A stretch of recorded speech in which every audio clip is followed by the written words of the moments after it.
Kryeministri Edi Rama ndodhet në forumin e paqes në Paris ku foli për një sër çështjesh duke nisur nga pozicionimi i Evropës në konfliktet botërore e deri te marrëdhëniet e Kosovës dhe Serbisë. Për këto të fundit, Rama u shpreh se bashkëpunimi rajonal është e vetmja rrugë drejt bashkimit evropian.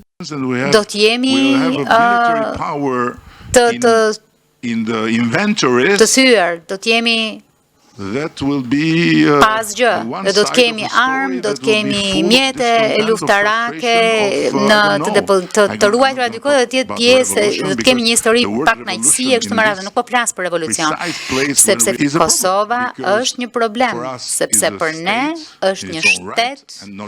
në të drejtën e vet, jo vetëm për ne, por për shumicën e vendeve të BE-s, për Serbinë e për ndonjë vend tjetër, nuk është. It's a big problem. Dhe është një problem i madh. Por we would continue to stay back to back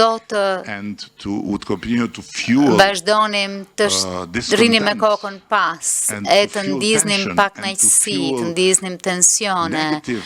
të ndiznim energji negative, to do harm to ourselves, to our economy, të dëmtonim veten, ekonominë tonë, të ardhmen tonë, sepse jemi tregje shumë të vogla, kemi nevojë që të jemi të gjithë bashkë, ose alternativa tjetër ishte të thojë, dëgjoni,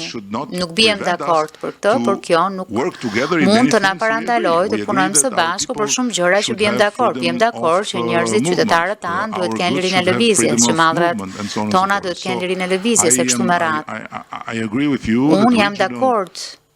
me ju që bashkëpunimi rajonal nuk është alternativë, është e vetmja rrugë